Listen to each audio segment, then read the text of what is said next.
প্রেক্ষাপট, বাংলাদেশের ধর্মীয় প্রেক্ষাপটে সংক্ষেপে যদি বলতে চাই, 2022 সালের আদমশুমারি অনুযায়ী বাংলাদেশে 91.04 অর্থাৎ প্রায় 92% মুসলিম, শতকরা 92 জন আমাদের দেশে মুসলিম, আর বাকি আছে অন্যান্য ধর্ম অনুসারী মানুষেরা।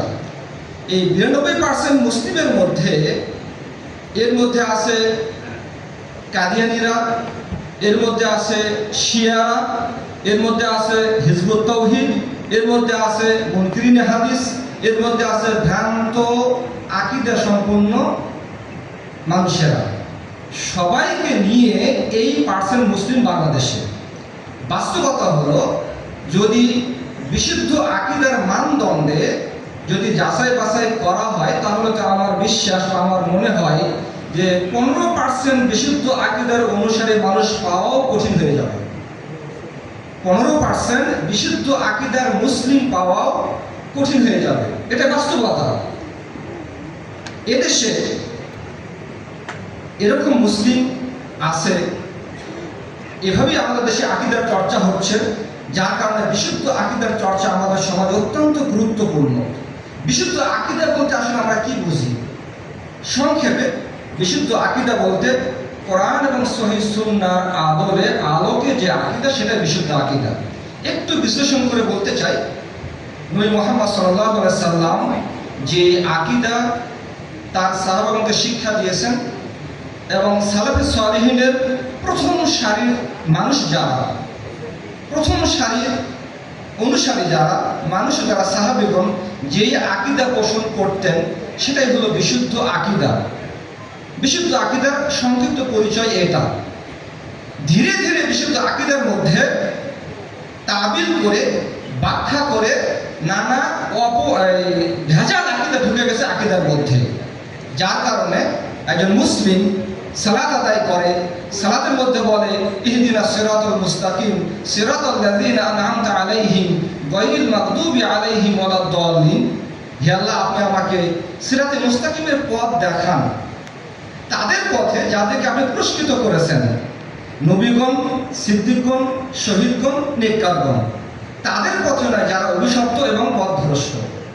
কিন্তু চিন্তা চেতনায়, আকীদায়, আমলে দেখা যাচ্ছে যে তাদের সাথে মিশে যাচ্ছে পথভ্রষ্ট অভিশপ্ত কারা? ইহুদি এবং নাসারা। ইহুদি এবং নাসারা, যার কারণে আমাদের সমাজে এই বিভিন্নভাবে ভেজাল আকীদা আমাদের সমাজে ঢুকে পড়েছে। এই জন্য বিশুদ্ধ আকীদার চর্চা আমাদের সমাজে অত্যন্ত গুরুত্বপূর্ণ। বিশুদ্ধ আকীদার গুরুত্ব অত্যন্ত বেশি। রাসূল সাল্লাল্লাহু আলাইহি সাল্লাম তার নবুয়তের 23টি বছরের মধ্যে মাক্কী জীবন 13 বছর, মাদানী জীবন 10 বছর। মাক্কী জীবনের 13টি বছর তিনি শুধুমাত্র আকীদার দাওয়াত দিয়েছেন, শুধুমাত্র আকীদার দাওয়াত দিয়েছেন। এই জন্য কোরআনে নাযিলকৃত 14টি সূরার মধ্যে আপনি দেখবেন যে আকীদা সংক্রান্ত যতগুলি সূরা আছে সব মাক্কী সূরা, এবং আমল সংক্রান্ত যত সূরা আছে সবগুলো মাদানী সূরা। মানে বেশিরভাগই মাক্কী জীবনে 13টি বছর আকীদার দাওয়াত দিয়েছেন রাসূল সাল্লাল্লাহু আলাইহি ওয়াসাল্লাম। এই জন্য আকীদার গুরুত্ব অত্যন্ত বেশি। এমনকি রাসূল সাল্লাল্লাহু আলাইহি ওয়াসাল্লাম একজন দাসীকে পর্যন্ত বিশুদ্ধ আকীদা শিক্ষা দিচ্ছেন।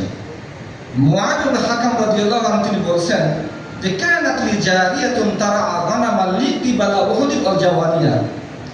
আমার একজন দাসী ছিল, এই দাসী উহুদের এলাকায়, উহুদ প্রান্তরে আমার ছাগল চড়াতো, মেষ চড়াতো। উহুদ হলো মসজিদে নববী থেকে 4.5 কিলোমিটার উত্তরে উহুদ পাহাড়। তো এই অঞ্চলে তার দাসী ছাগল চড়াতো। তো আমি একদিন দেখতে গেলাম, দেখতে গিয়ে দেখি যে আমার একটি ছাগল বাঘে নেকড়ে খেয়ে ফেলেছে। তো আমিও আদম সন্তান, তার ক্ষতি হলে কষ্ট পায়, আমিও কষ্ট পেলাম। তখন কষ্ট পেয়ে যদি আমার সম্পদের ক্ষতি হয়েছে, সেজন্য আমি তাকে অনেক জোরে আঘাত করেছি, কিল মেরেছি, ঘুষি মেরেছি। এইটা যখন রাসূল সাল্লাল্লাহু জানতে পারলেন, রাসূল সাল্লাল্লাহু এটাকে অনেক বড় করে দেখলেন। তখন আমি বললাম আফালা উতিকু ইয়া রাসূলুল্লাহ সাল্লাল্লাহু আলাইহি ওয়াসাল্লাম, আল্লাহ রাসূল, আমি কি ওকে মুক্ত করে দেব না? আমি তাকে দাসত্ব থেকে মুক্ত করে দিই যে ও স্বাধীন মানুষ হবে। রাসূল সাল্লাল্লাহু বলেন ইতিনি বিহা, তুমি ওকে আমার কাছে নিয়ে আসো। তাকে রাসূলের কাছে নিয়ে আসলেন। রাসূল সাল্লাল্লাহু তাকে দুটি প্রশ্ন করেছিলেন। রাসূল সাল্লাল্লাহু তাকে মাত্র দুটি প্রশ্ন করেছিলেন। প্রথম প্রশ্ন ছিল আইন আল্লাহ, আল্লাহ কোথায়? একজন দাসী সেই যুগে সমাজের সবচেয়ে যাদেরকে বলা হতো নিচু পর্যায়ের মানুষ, সমাজে তাদের কোনো মূল্যই ছিল না, তাকেও পর্যন্ত রাসূল শিক্ষা দিচ্ছেন বিশুদ্ধ আকীদা। আইন আল্লাহ, বলতো আল্লাহ কোথায়? ক্বালাত ফিস সামা, তখন দাসী উত্তর দিল আল্লাহ আসমানে।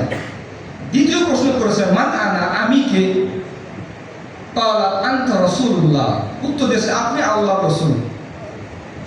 রাসূল সাল্লাল্লাহু বললেন আতিকহা ফাইন্নাহা মুমিনা, মুআবিয়া তুমি এই দাসীকে মুক্ত করে দাও, কেননা সে একজন মুমিনা নারী। আল্লাহ।